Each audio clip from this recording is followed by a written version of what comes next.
looks like we have 8 attendees hopping on here so far, 12. So you probably already know this, but the new, effectively, CEO of KP in Northern California is a very close friend, Carrie Owen Pleitz, who is also the president of American College of Healthcare Executives. And she actually wrote some marketing copy for the book.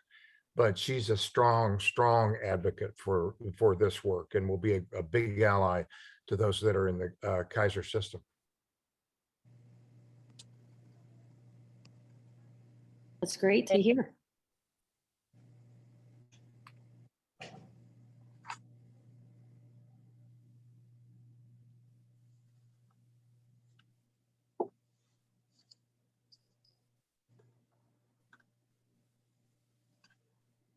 All right, I think I'm going to get started.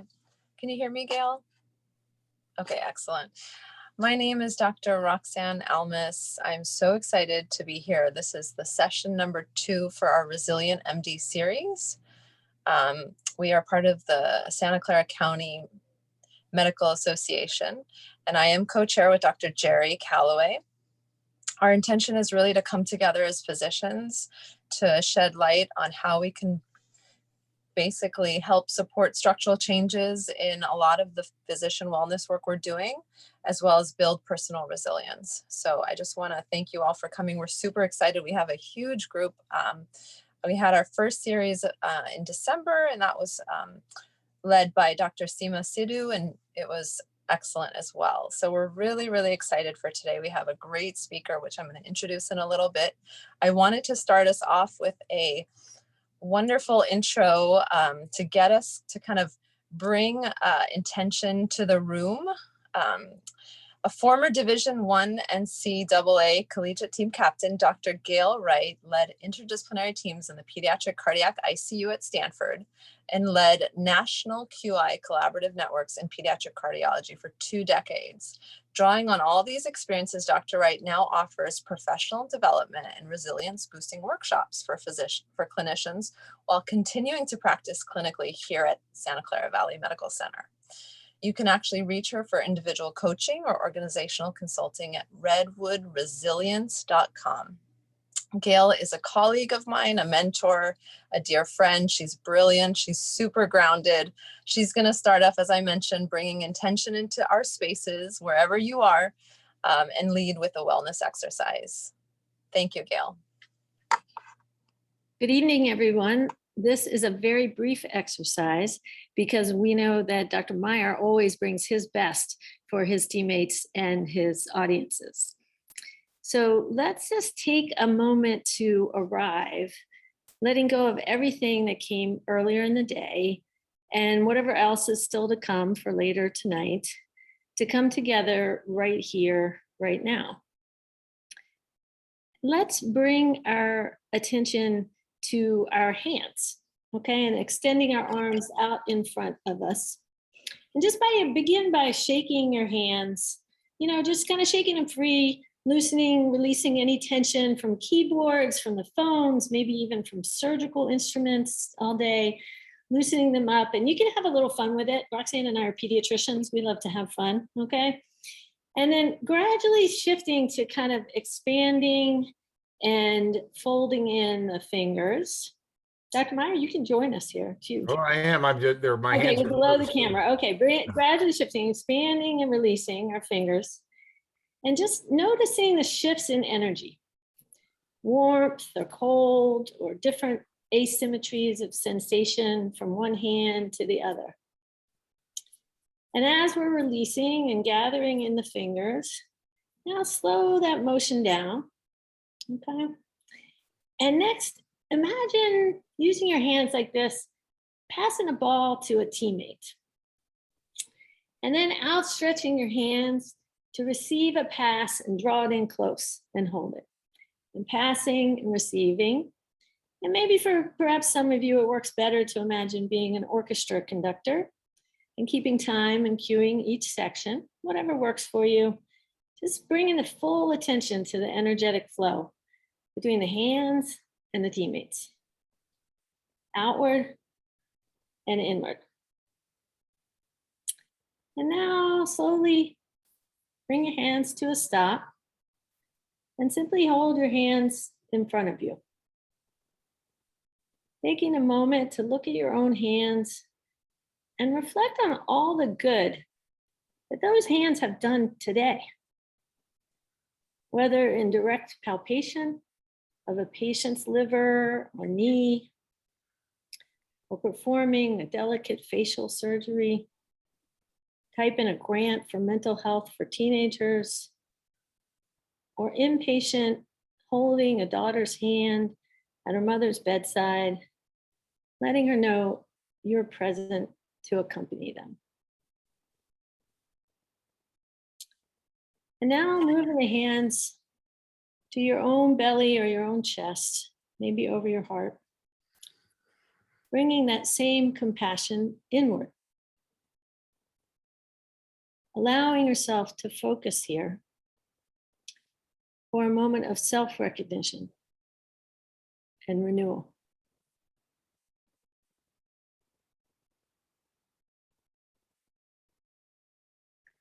Now making ready to begin again back here together, shifting our attention back outward to the Zoom circle. Placing our hands out in front of us, one hand on top of the other, as one would in a huddle. Feeling and boosting the collective energy across our gathering, while regarding our colleagues, as many as you're able to see. And then following my lead, on the count of 3, join me in speaking aloud the word together. Together on me, together on 3. 1, 2, 3. Together. Together. I think now we're here and we're ready for you now, Dr. Mayer. Thank you so much, Gail, for that arrival exercise. That was really great. So the great Dr. Thom Mayer, sorry about that, is founder of Basic Practices Incorporated. He's the medical director of the NFL Players Association, a medical director for Stutter Group, and clinical professor of emergency medicine at George Washington University, senior lecturing fellow at Duke University.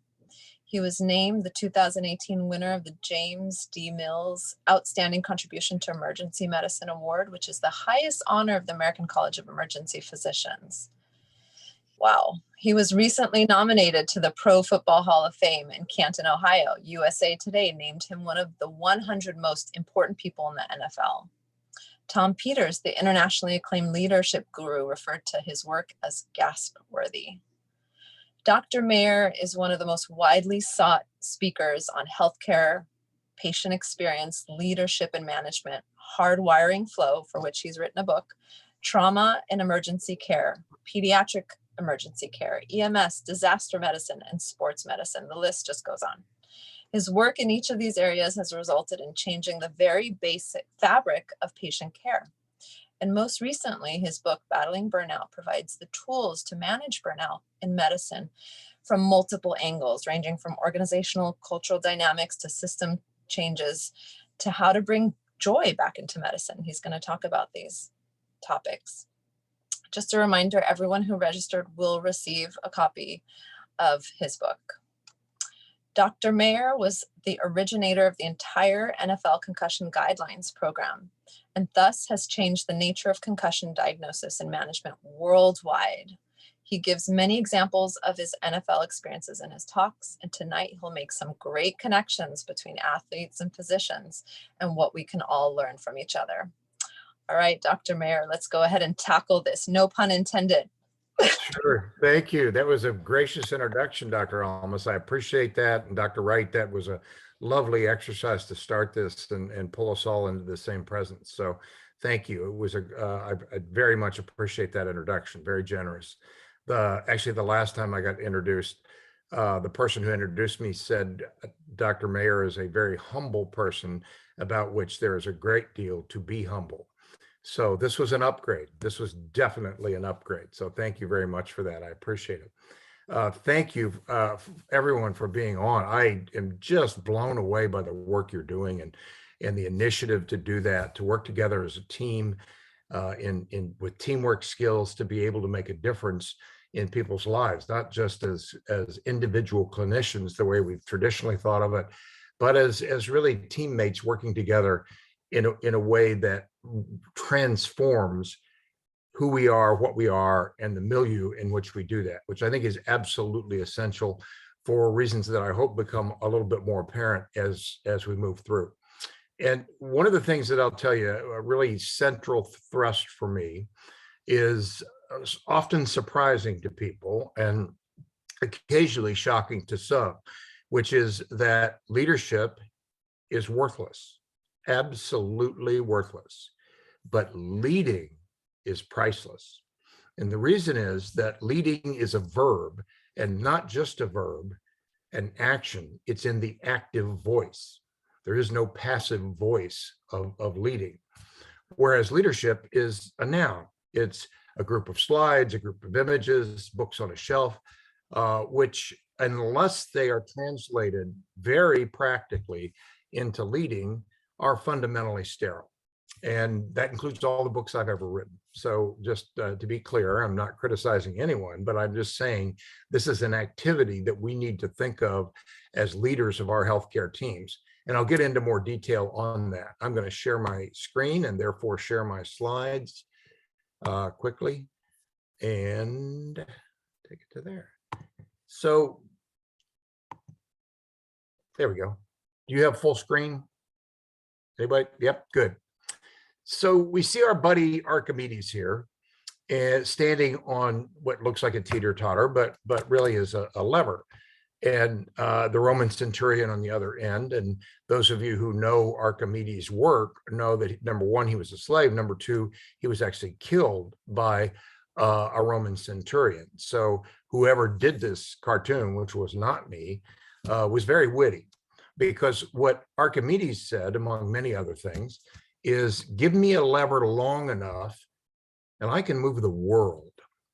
And so what I'd like to talk to you a little bit about in the brief time that we have is what that means, and far more importantly, what are the levers from a practical standpoint that can help us move the world.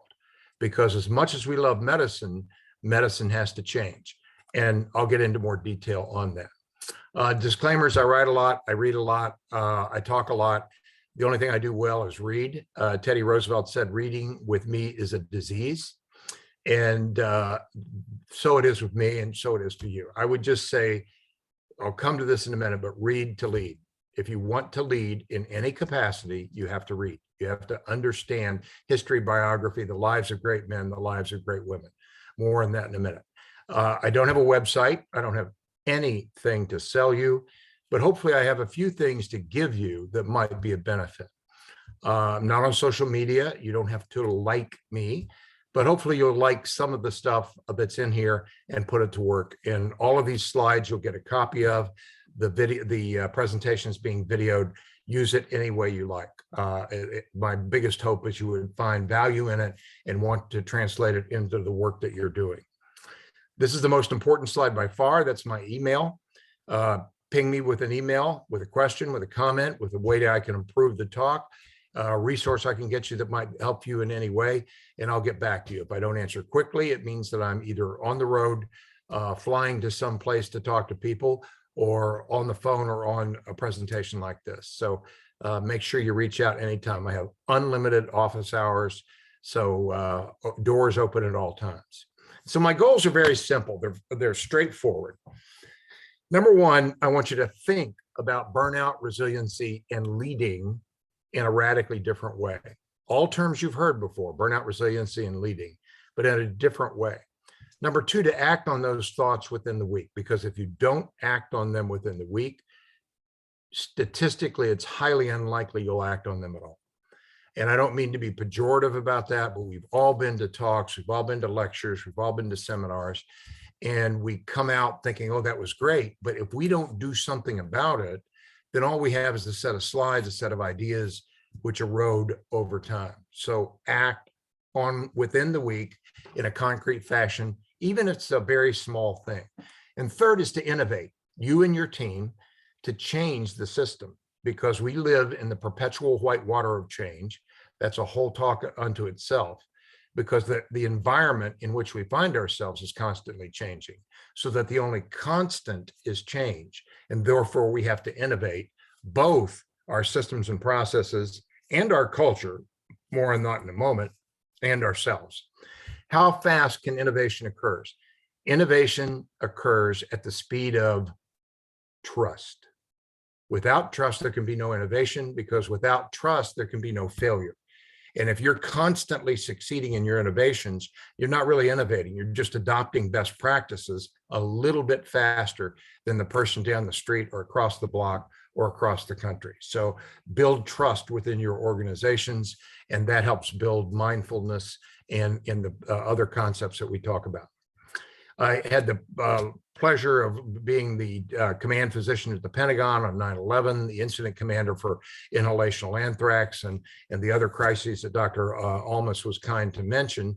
And the fact of the matter is, you might say, gosh, if I had to run into that burning building, would I do it? You would do it. I have no question about that whatsoever, because you're running into burning buildings every day in the time of COVID. The great novel Love in the Time of Cholera, we're practicing love for medicine in the time of COVID and the pandemic, which is hardly over. I know you'll do.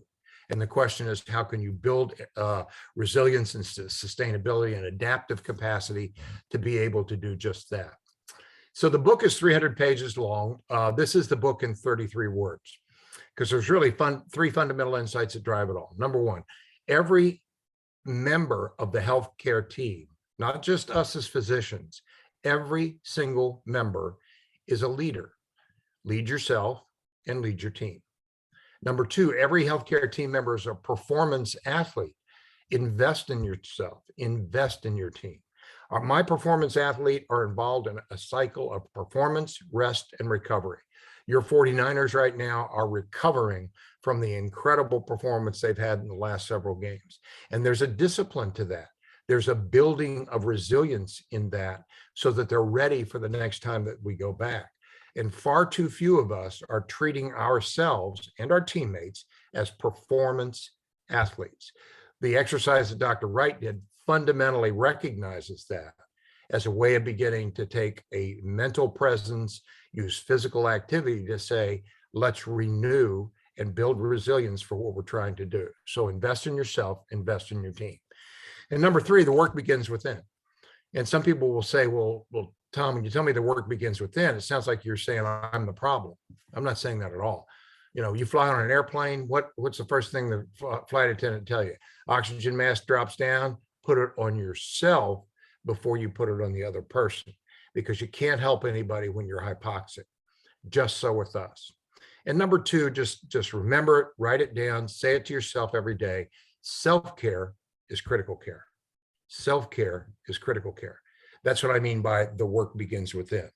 Because in order to do what we're trying to do, and I can't tell you how much I admire the work that you're doing in your medical society here, is just that, to revamp ourselves so that we can, as a collectively and individually, revamp the system. And I've talked about these things and the importance of it, but that I can't overemphasize how important it is to take care of yourself, because then and only then can you take care of the team. Here's my question.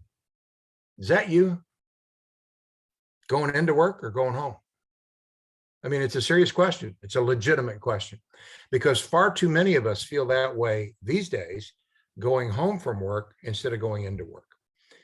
You deserve this. You deserve to feel this way every single day you go to work. You need to feel it. You deserve to feel it when you get up in the morning and when you walk into your place of work, whether it's a hospital, operating room, an emergency department, a private practice, the cath lab, or wherever it may be. So what I'd like you to think about is reversing the jump.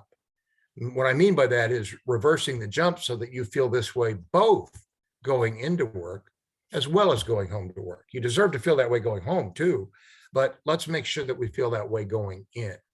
Well, how do we do that? There's some simple ideas, and that is, look, we came to medicine because of a passion, an extraordinary passion. And what has largely happened is we've had a passion disconnect. So a lot of the work that Dr. Wright does and Dr. Almas and others is helping you reconnect to your passion. We had this is General Ferdinand Foch, who was the Supreme Allied Commander in World War I, who said there's no force on earth as strong as the human soul on fire. Just so all of you, just so all of your colleagues. Maureen, my beautiful and brilliant wife, and I have three boys, now young men. But when they were younger and I took them to work every morning, I'd always say precisely the same thing.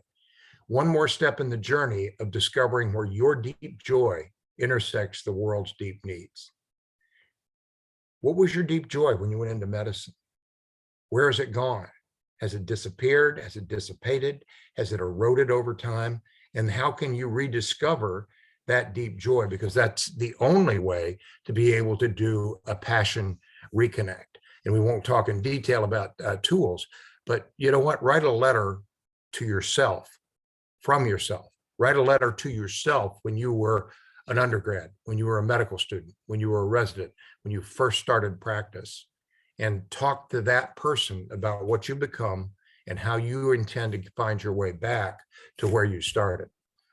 A lot of us, we talk about burnout, and some people are just rust out. You know, the joints get a little creaky, like the Tin Man and the Wizard of Oz, and it's a step probably on the way to burnout. Patients burn out too. You know, if you observe what patients do and the torture, and I use the word advisedly, but intentionally, to get to us, to access healthcare, to get to our offices, our emergency departments, to the operating room, whatever it might be. So think about the burnout that a patient goes through with the healthcare system that we collectively have devised. But it's worth it. Trust me, I'm so excited for the journey you're going on, because I can't tell you how many times in the 25 years I've been doing this that people walk up to me and say, you showed me the nurse, you showed me the doctor I was, and you showed me how I can get back there again. So trust me, it's not easy work, but it's worth it, and you'll find that over time. Why is it critical? Well, I could spend an hour on this slide, but I should probably just put the first bullet up. It's human suffering. What did we become physicians for? To alleviate human suffering. That's why we did this. And therefore, we don't need to know more about it. These are our teammates who are suffering, 50% of whom are burned out. Would you want to use a healthcare system where every other person was burned out? No. And yet we know statistically, work that I've done, Tate Shanafelt, many, many others, that's just a fact. And then other reasons that we have to get the CEO to buy in and have chief wellness officers is there's an ROI. It pays for itself. Turnover, every metric, every single metric in healthcare, quality of any type gets worse with burnout. And clearly statistically shown. There's some studies cited in the book to that. And again, Tate has done great work on that. Well, why do we have to fix this? Well, the way we're working isn't working. I mean, that picture on the left is far too often us every day when we're come into the office after rounding, after seeing patients, after the end of the day. And instead of jumping for joy, we feel like that. Our nursing colleagues deserve it as well, because they're burning out, not quite at the rate that we are as physicians, but at an intolerable rate, and one which makes the entire system work more poorly, because of course the nurses spend more time with the patients than we do. I believe very strongly that definitions drive solutions. If you or me or anyone else tries to have a definition which doesn't drive practical results, then you need to start all over. And I think in writing the book and in doing the work, it struck me that some of the burnout definitions weren't all that helpful with regard to solutions. So for me, it's very simple. Job stressors divided by adaptive capacity or resiliency. Have your job stressors gone up astronomically? No question about it. You know, it's not a arithmetic, but a geometric, an exponential progression. So we have to figure out, one of the exercises is to look at those job stressors. What are they? How have they gone up? How does it affect you? but that's just divided by adaptive capacity or resiliency. And many people love the term resiliency. I happen to be one of them, but many people, it puts them off because they hear, we aren't saying, but they hear, I'm the problem. You're telling me I'm not resilient enough. And I'll tell you, the work that's out there makes it very clear that physicians are far more resilient than any other avenue in life, any other profession in life in the general US population. So I call it adaptive capacity. I was a linebacker when I was in college and had the great good fortune of starting at middle linebacker, Mike linebacker, when I was a freshman. And I'll never forget, as soon as I got the job in the first week of summer practice, coach said, you know, Mayer, my linebackers are agile, mobile, and hostile. He said, what do you think of that? And I said, well, I'm all that, coach. I'm all that. But I also got to read and react. I got to adapt. I got to adapt to the situation because I'm the Mike. And he stopped for a second and he looked at everybody on the defense and said, my linebackers are agile, mobile, hostile, and adaptile. And I think that's what we have to be. We have to be adaptile. We have to have the ability to bounce back. So what does burnout mean? Lower job stressors, raise adaptive capacity or resiliency, or ideally some combination of both. That's actionable. And then of course you see the great Christina Maslach, who's at Berkeley in your area, that came up with the original description of emotional exhaustion, cynicism, and loss of meaning. But those are the symptoms. Those aren't the cause. They're the downstream effect of too much job stressors and too little resilience. So keep that in mind if you would. Also keep in mind, we all feel this, is that there's a massive difference between the words on the walls and the happenings in the halls. We see patient first.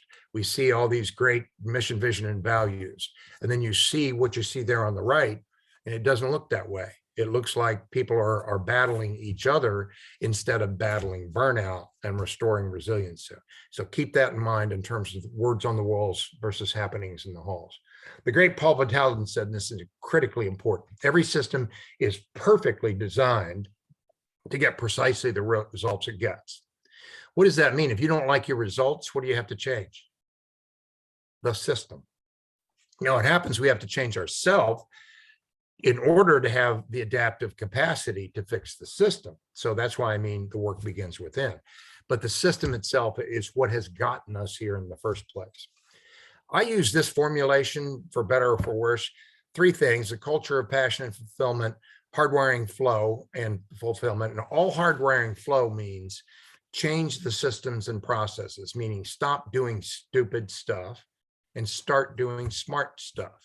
If you're an orthopedic surgeon and you're on call in the emergency department and your office doesn't block schedule so that those referrals from the ED can get in on a Monday or a Tuesday or a Wednesday instead of having to wait 2 weeks, that's stupid stuff. No offense to anyone. I'm just saying the system is built that way. We've got to have the courage to be able to stop doing stupid stuff and start doing smart stuff by changing the system and changing the processes.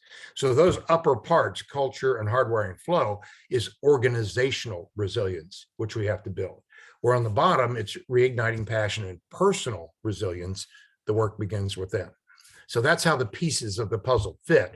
I then took it and matched it to Christina Maslach and Michael Leiter's great work on the 6 Maslach domains of burnout. And you can see them there. I'll read them quickly. A mismatch between job stressors and adaptive capacity, a loss of control. How many of you feel you're held accountable for a system over which you have no control? Well, that would be all of us, right? Lack of rewards and recognition. No one even says thank you anymore. How helpful is it to say thank you? Say thank you 50 times a day at a minimum. To every patient, to every nurse you work with, to every person you see in the hallway. And when you leave that patient, whether at the bedside or leaving your office, thank them again for coming and choosing you as their healer, the person who they have chosen to heal them, whether that's psychologically, mentally, emotionally, physically, all those things. A loss of community, that's teamwork. Dr. Wright talked about that, coming together as a team. We don't feel as much of a team as we used to. For those who are in primary care medicine, the hospitalists take care of patients in the hospital, and we don't have that camaraderie of going to the physician's lounge and the meal center and all those things. Boy, if you don't think we got a lack of fairness, that's fundamentally where we are in healthcare. Then a loss of values, also sometimes called moral injury, from the work that Shea and others did. It's slightly different than Shea described, but it is a sense that the words on the walls don't match the happenings in the halls. And then all I did was crosswalk those and say, in those three areas, culture, hardwiring flow, and reigniting passion, then developing solutions.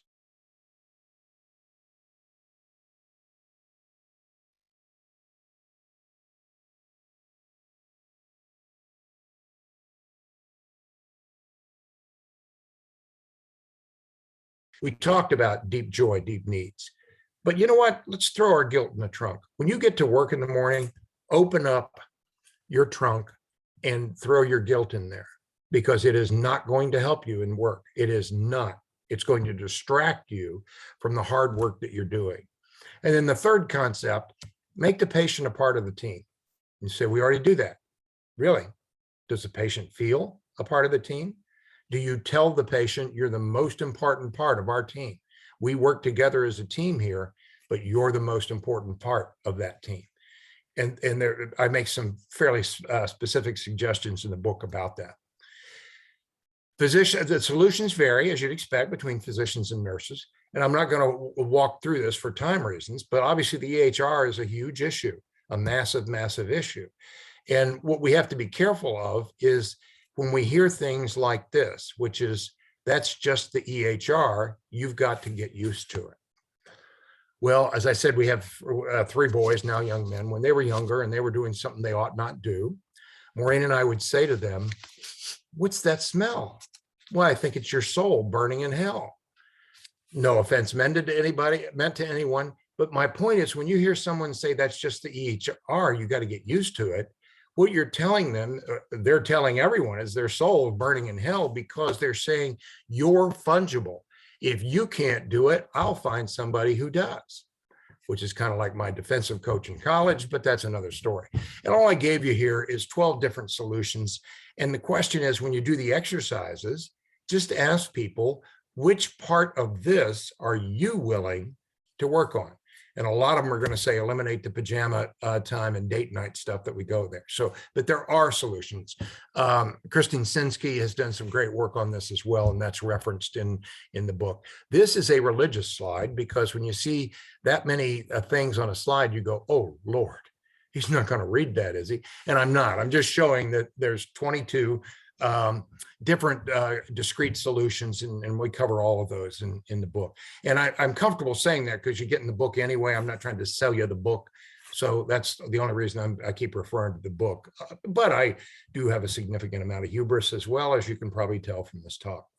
I just mentioned a couple things in terms of those tools. One of the best is this: love, hate, and tolerate.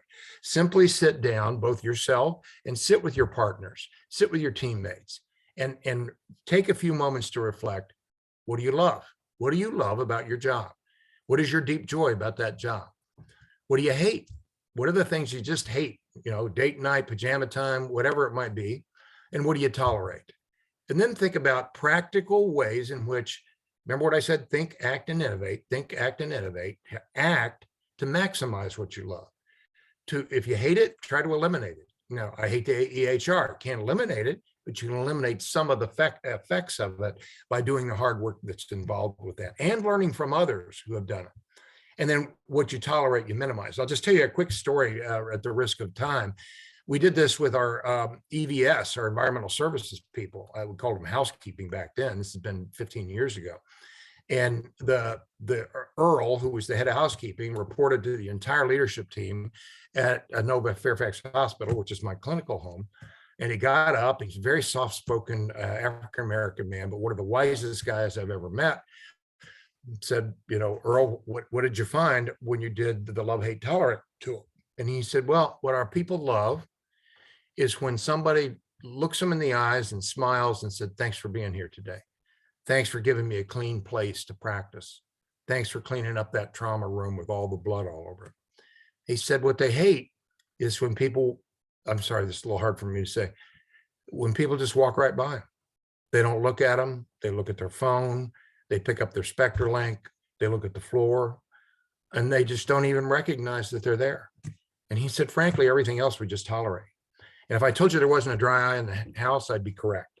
And that's why it's hard for me to tell that story. And I apologize for that. That was not terribly professional, but you get the point. You know, thank everyone on your team. 50 times a day, say thank you, including the people who are the lowest on the totem pole, if you will, because really they're kind of the highest in their own way. Do the things you tell your patients to do. Every time you tell your patients to do any of the things on here, say to yourself, I'm going to do that as well. Whether it's exercising, whether it's sleeping, whether it's, you know, we got 2 pediatricians here. There's nothing better than seeing a healthy kid, because it just reminds you why you're getting the unhealthy ones back to where they ought to be. And mindfulness, I love mindfulness. You know, some people don't. Some, it's just not, to me, mindfulness is largely this, getting out of our own way. Just finding a way to get out of our mind's own way. But more on that if you choose. No question that leading demands communication. Those 6 letters are often underused. And think just gently about the fact that if you rearrange the same 6 letters, you get a different word. And in some respects, a more powerful word. We have to be comfortable with silence. Silence to listen to others and hear what they have to say. Because I know you know what I'm talking about. A lot of times people aren't really listening. They're waiting until we finish talking so they can say whatever it is they wanted to say. And, you know, that silence is not just not speaking, but being silent in your heart, in your mind, in your soul, to be able to take things in, even if they're things with which you might disagree, but so that you hear them and hear them well. I would say general advice, advocate as if you were right, because that's your deep joy, but listen as if you were wrong, as if you were certain that you were wrong and you needed to absorb what it was that the person was saying to you. When should you do this? Right now. The work not only begins within, the work begins not tomorrow, but tonight. And to begin to have that transformation to say, we don't want to be the dinosaurs looking at Noah's Ark in receding, saying, oh crap, that was today.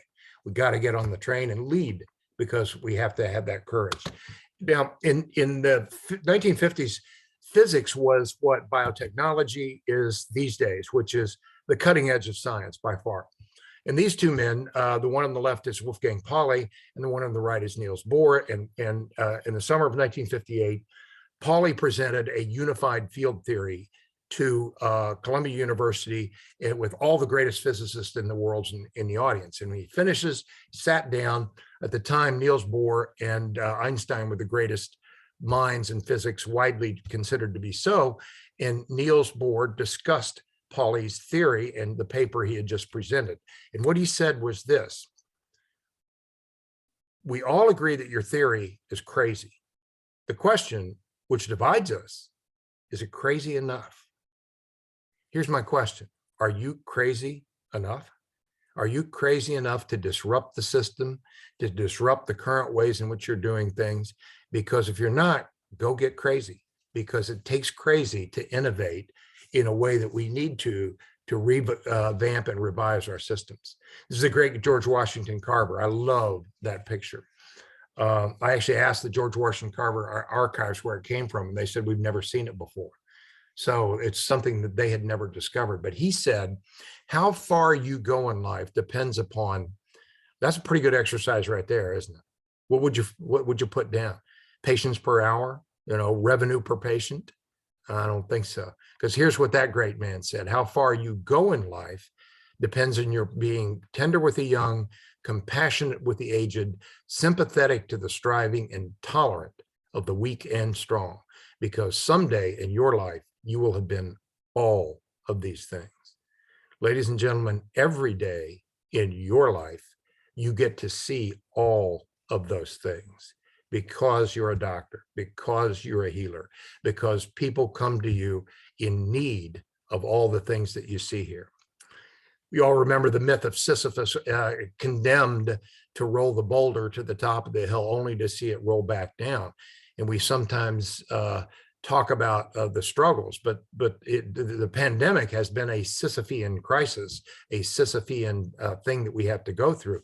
And all I would tell you is, if you've ever read the great Albert Camus essay, The Myth of Sisyphus, it closes with this line: one must imagine Sisyphus happy. And that's us, going back to the bottom of the hill after all the work that we've done to get it to the top, and start over afresh, all day, every day, but with a purpose in mind and a deep joy to drive us up the hill. And then I'll close with a quick story. I was a theology major when I was in college, in addition to a football player. And in your fourth year, regardless of what religion you study, there's a course that's really storytelling. And I talk in the book about chief storytellers and the fact that we as physicians are always chief storytellers. But the story I heard when I was in this course in my fourth year of college, hokiest story I've ever heard. Got to take Zofran before you hear this story. So if you got any sitting next to you, just pop it real quick. The story goes like this. I went to medical school in North Carolina, and on the outer banks of North Carolina, there are, and Dr. Wright knows this because she grew up on the Eastern Shore, and that's just below there. But the outer banks are huge sand dunes. They're really a spit of sand in the middle of the Atlantic Ocean. But these big houses up on stilts, and this high-powered type A businessman goes there and is going to untie all the knots he's tied himself and his family into in 2 weeks that took 50 weeks to do. Stories told that he checks in, so it's a really nice afternoon, but that night a heck of a storm blows through, and the tide is smashing up against and waves are smashing up against the pylons. But curiously, it makes him sleep well. A lot of us sleep really great in the midst of a rainstorm. Next morning, he wakes up before anybody else in the family, about 6:30 in the morning, walks out on the beach. Sun is coming up, beautiful day, not a cloud in the sky, and the sea is perfectly flat. But it looks like every starfish in the sea has been thrown on the beach, hundreds of thousands of them. He looks to his right, looks to his left, nobody there except one person on the left, so he walks that direction. He gets closer. It's curious because whoever this person is bending over and standing up, bending over and standing up. He gets even closer. He becomes more curious because he realizes it's a little girl about 9 years old, and she's picking up starfish one by one, cleaning them off and throwing them back in the Atlantic Ocean. He walks up to her, he looks around, he says, "Little girl, I don't mean to burst your bubble, but what you're doing can't possibly make any difference. I've been walking this direction 15 minutes. You've only cleared this little circle about 9 feet around. There's hundreds of thousands of starfish we can see and probably millions that we can't. So I'm so sorry to tell you, what you're doing can't possibly make any difference." And the little girl looks at the starfish in her hand and looks at the guy and says, it does to this one, and throws it back. So I told you, that's a gag me story. I got that completely. But what's the point? That's what you do. Every time you see a patient, you take care of that one. When someone says, "What are you doing?" I'm taking care of my patient, not taking care of a patient, not taking care of the patient. I'm taking care of my patient. We own those starfish and we throw them back, those patients, one by one. And if you ask your kids to go ask the teacher, what do you call someone who does the best they possibly can against insurmountable odds? Sometimes they win, sometimes they lose, but always with integrity and alacrity and with the best they have. They're going to come back with the same 4-letter word every time. What's the word? Say it to yourself. Hero. And my question is, when you go to work, do you feel like a hero? And what concerns me is how many times people softly, sadly shake their heads. No, I don't feel like a hero. Ladies and gentlemen, if you're not heroes, who is? You take care of people who can't, don't, won't take care of themselves, who've lost their dignity to the ravages of time, to disease, and alcohol, drug abuse, and sometimes even their own family. And you give it back. You give them dignity back. Even if you can't heal them, even if their cancer is incurable, you take care of them in a way that their dignity comes back from them. So In closing, I'd just say there's two things I hope happen tonight that didn't happen before. In some very small way, something that I've said will make your job easier, because that's really why I'm here. And number two, before you shut off the light tonight, or right after, either one, I want you to smile and say to yourself, I'm a hero. I make a difference in people's lives because you do, and I'm extremely proud to be one of you. So thank you. Happy to take any questions if there's time. Thank you so much. This is Erin with SCCMA. If anybody would like to speak, you can actually raise your hand and I will unmute you.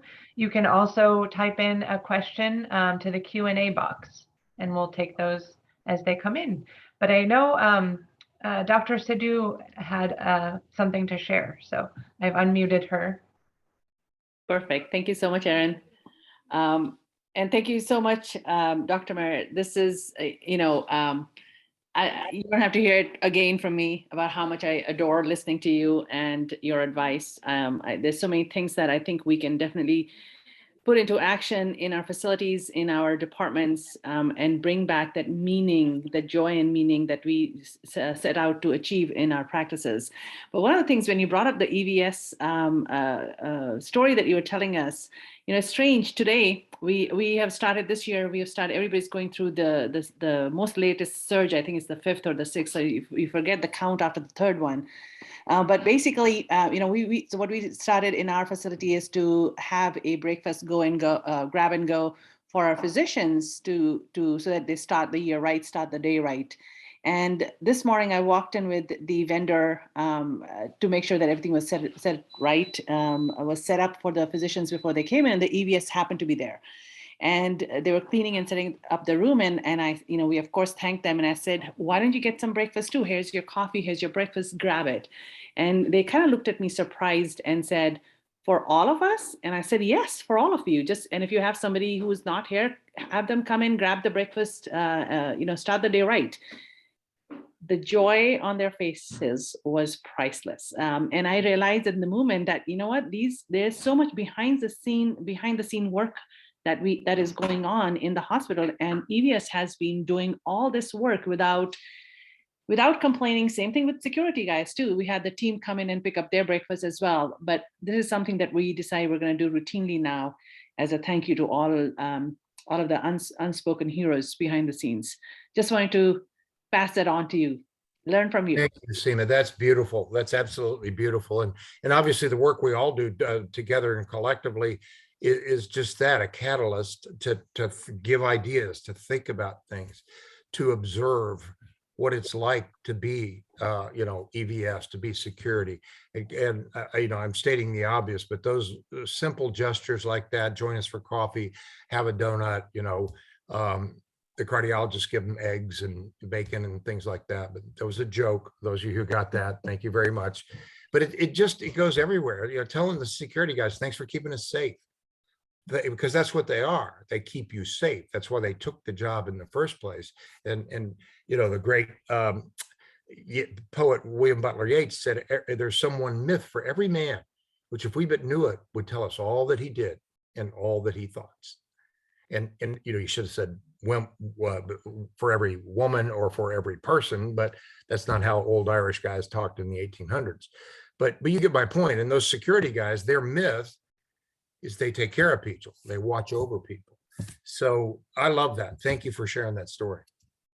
Dr. Mayer, just jump in before we address questions. And I love your tips, particularly the one about acknowledging others. And right now I'm going to acknowledge Dr. Seema Sidhu for connecting us with you. Thank you so much, Dr. Seema Sidhu, for that. What also resonated so much with me was journaling. And I say that because I recently found a journal I had written, pages I had written about 15 years ago before I went into medicine, as I learned I was accepted to medical school, and the things that I wanted to carry forward with me over the next 5, 10, 15 years. And it's just been amazing to reconnect back with that joy in medicine. Oh, I couldn't agree more. And I know that you and Dr. Wright, Dr. Sidhu, feel the same way. A gratitude journal, a way of being able to, number one, capture what happened in there. Because if you think about it, most of us don't take public transportation, although all of your housekeeping people probably take public transportation to get to work. You really want to see what their lives are like, jump on public transportation with them, which most of us haven't done and I'm not talking about, you get the point. At any rate, that ability to think what happened today, what happened in there. When you get in the car and you turn the key on, what did I leave in there? Because what you left in there was a legacy. And the question is, what was the legacy? How did you generate the legacy? And the legacy is created one patient at a time. But also, to Seema's point, one interaction with a security guard, interaction with an EVS person, saying thank you, thanks for being here. We can't do this work without you. That's also the legacy that we create. And we should give ourselves credit for that. We should understand that. Brian, my great friend Brian Sexton at Duke, has really built this out in very virtually, but he talks a lot about three good things every single day. And I tell kids to do it in the evening, particularly adolescents who are often struggling, to just simply reflect for a few moments and write down three good things. I made dad laugh. I helped my sister when she fell, and it connects you to the great things that are happening. They don't have to be, I closed an ASD with an Amplex, it can be as simple as those things. And we need to, the work begins within. Invest in yourself, invest in your team, but it starts with investing in yourself by recognizing, I have great gratitude, but I created gratitude in others as well. And for everybody just listening rather than looking, I just put in the chat a journal idea, which is tonight's wellness booster, little wellness bite. So you can open up your chat and see that. And we do have one question from Dr. Nguyen. How do you handle an individual who is constantly negative or says things opposite to what you're sharing with us tonight? What do you mean by that? Sorry, that was a joke. That was a joke. Well, we've all seen it, haven't we? And I think, I always think pause, reflect, and reconsider. Because number one, when I see somebody angry and in your face, I always think about what our parents said. You got one pointing at me, but three pointing at you. But also think, this is a bruised soul. This is a person who's lost their way, who's lost their deep joy, who doesn't understand why they came to medicine and how they lost that over time. And I mean, the two most underused words in the English language are, I'm sorry. I'm sorry you feel that way. Would you have coffee with me? Could we sit down and talk more about this? If we can't do it right now, what's a good time for you? And a lot of the negative people fundamentally, in my opinion, have a victim's mentality. They've lost the sense of agency. They've lost the sense, I am a leader. I am responsible. Read Invictus to them, with the poem you probably remember. But, here's a chance, even in the midst of a busy day, to say, look, if we can't do it right now, I want to hear you out on this. I want to see how I can help you reconnect. I want to find out ways that we can move through. And I know what you're saying. There's people that are just so negative about everything. And the way I try to handle them, and I'm sure everybody on here has great ideas, particularly Dr. Wright, who's doing a lot of coaching and mentoring to folks, is start small. Well, what's one little thing I could do? What one thing? And I love this way of doing it, which is just to say, what would be true? What would have to be true? What would have to be true for you to feel a little better about whatever it is that they're complaining about? And you say, okay, if you'll work on that, I'll work with you. I'll take my time to work with you to be able to do it. And the easiest thing in the world is just to say, it's like, ooh, stay away from, you see them coming and you pick up your cell phone and go the other way because you don't want to hear. It's like standing in front of a blast furnace or a jet engine to hear all this negativity. But what am I saying? Treat them like a patient. Treat them like a patient. Not easy. It's not a destination. It's a journey. That's for sure. Jerry, I hope you're feeling better. Another question that came up from SCCMA's president, Dr. Clifford Wang, he's asking, oops, I lost it. Wondering what we can learn from NFL athletes in performance, rest, and recovery as physicians. Well, I think, I've learned so much from these athletes. I've been doing this 21 years, and, they're incredibly smart guys. They're incredibly dedicated guys. We've got our, doesn't sound like somebody who's involved in burnout and mindfulness when I say this. We've got our whack jobs, just like the question before was about a whack job physician. And I'm not trying to be pejorative. I'm just trying to say I get it. But the vast majority of NFL players are men of faith, family men, people who are really invested in doing the right thing. And they treat, they're obviously doing something different. They treat their bodies as a business.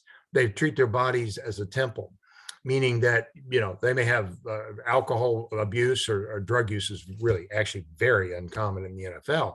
But my point is that we should do the same with our mind, spirit, souls, our spirituality, our way of rebuilding ourselves, because we are drained mentally, physically, emotionally, and spiritually by the hard work that we do as physicians. And therefore, just as they treat themselves as something they need to invest in, they look at an ROI. They may not use that term, return on investment. Yes, it takes time, effort, and energy to learn mindfulness tools and to do the kind of thing that Dr. Wright started with, but it's investing in you as a performance athlete, as a way of getting back on the field. Do they play hurt? Sure, they play hurt a lot, just as we do. We play injured. We call it nicked up in the NFL. He was pretty nicked up, but he got back in there and did it. And our problem, I think, is that we're getting nicked up every day, on and on, by week, by month, by year, and we're never recovering. We're never investing in ourselves to be able to say, this has to be done, because our energy reserves are not inexhaustible. We have a almost an identical pool of energy. And the question is, what are you going to do with that energy? And if we're going to drain it and drain it and drain it and never replenish it, then pretty soon we have no energy whatsoever. And that's where people say, I'm burned out. I'm so burned out. I'm cynical. I've lost meaning at work. I'm emotionally exhausted. So it sounds like, Dr. Mayer, when you shift the paradigm to investing in humans, you can actually reach that recovery. Absolutely. I hate to say this, but I know that in the work that you're doing, Roxanne, and you're doing, Gail, and Jerry and others, and certainly Seema from our previous interactions, if you haven't had it happen yet, you will have people walk up to you and say, you definitely saved my job. I think you saved my life. It's going to happen. It's going to happen. So, it's worth it. It's absolutely worth it. Well, I don't see any questions. I want to really thank you so much and acknowledge all the pearls that you shared with us. There's so many things we can take home and think about before we turn off that light tonight. Any last words you want to share, Dr. No, Mayer? just thank you. Thank you for the work you're doing. It's, you say to yourself, where am I? I'm on holy ground. And I'm not pushing religion on anybody, but I am pushing a recognition of spirituality and mindfulness to say, I'm on holy ground when I'm at work, but I'm also on holy ground when I come home and have to reinvest in myself as a performance athlete to be able to do it. And I hope someday we can meet face to face and interact even better. Thank you so much for inviting me. Dr. Mayer, may I ask Dr. Almus, may I ask a final question? Please. Dr. Mayer, I'd like to know what your elevator speech is. As I said in the chat, that this concept of us as performance athletes and the idea of self-monitoring recovery comes very intuitively to me as both an athlete and an ICU doctor. Sure. It does not seem to come intuitively to hospital CEOs and CMOs in my experience. And so I'd like to know quickly what your elevator speech is. Yeah, the elevator speech is about this. Yeah, and she's referring to one of the tools we talk about in the book, and I've actually used for 25 years when I talk to medical directors and healthcare leaders at any level, and that is when you get ready, when you're going up from as an emergency physician, I'm going to go up to the 5th floor and round, and I press button 5, and the elevator door opens up, and who's in there? The COO, CNO, CMO, and the CXO, and the CWO, and the chairman of the board, and my point is you got 5 floors. What are you going to tell them? What's your elevator speech? And if you think about it, not until you get in the elevator, you're lost. So you should be ready with the elevator speech all times, all places, in the grocery store, or anywhere else, Whole Foods. My elevator speech, to answer your question, is very blunt. It's about the patient. Always make the story about the patient. And that's part of what I mean by chief storyteller. But the CEO has a seemingly inexhaustible number of requests for resources that are being made of them, but I'm not criticizing all CEOs. I've known some amazing ones, but tell the story of the patient. If I'm going to talk about boarding in the emergency department, I can say my docs are burned out and they're going to leave. Bad idea. My nurses are burned out and they're going to leave. Better idea, but still not the greatest idea. I'd like you guys to come down and meet the boarders that we have in the emergency department right now. Get them eyeball to eyeball, and so that they can hear the story of the patient in a way that's meaningful to them. And if you say, well, CEO, and they're telling you got 15 minutes with each patient, have them around with you, have them see what it's like. And when you walk out, say, can you imagine if your child had a complex pediatric cardiac issue? And I'd have to say, whoops, that's all I got. Gotta go. They'll get it. I mean, they're good people. Tate Shanafelt and I just did a study on burnout and healthcare leaders, and they don't want to get it wrong. It sometimes seems like they want to, but the best CEO I ever had, we used to call it. His name was Steve Brown, and he'd say, "What are we doing today?" Because we had no less than monthly, usually every other week, we had a meeting. And I'd say, Steve, we got to do a walkie-talkie today, which meant come down to the emergency department and I'm going to walk you around and introduce you to the patients. Mm-hmm. I'll tell you a very quick story. And that is, we had unlimited boarders, 120,000 visit emergency department. We had 20 boarders in the emergency department. So I said, walkie-talkie. Steve came down and he looks over and there's an 85-year-old lady in the hallway on a stretcher, and her 90-year-old husband, who had such severe ankylosing spondylitis that this was up for him. I mean, that was his posture, period. So I went, and he said, introduce me. I went over and I introduced him. And I said, this is, Mrs. Smith, and she's been here for 12 hours, and we're not sure when she's going to get a bed. And she looks him in the eyes and says, he said, ma'am, I'm the CEO. I can't apologize to you enough. Almost had tears in his eyes. I can't apologize enough. I'm going to make sure you get a bed. And she said, that's okay, Sonny. There's a lot of people who've been waiting a lot longer than me. And the next day he implemented what was called border patrol, play on words. You're in Northern California instead of Southern California. So, the border issue, maybe not so much. Nobody thinks my jokes are as funny as I do, but I'm going to keep doing them anyway. But my point is, what connected it was the patient, the story of the patient. So the elevator speech is always about the patient and how it's impacting them, and then secondarily us as well. Does that help? That was great. Thank you so much. Well, I think we're going to wrap it up. Time is coming down now. And I just wanted to invite everyone to next month's Resilient MD series, part 3, which will be on February 15th. And we are days away from confirming our speaker. It's super, super exciting.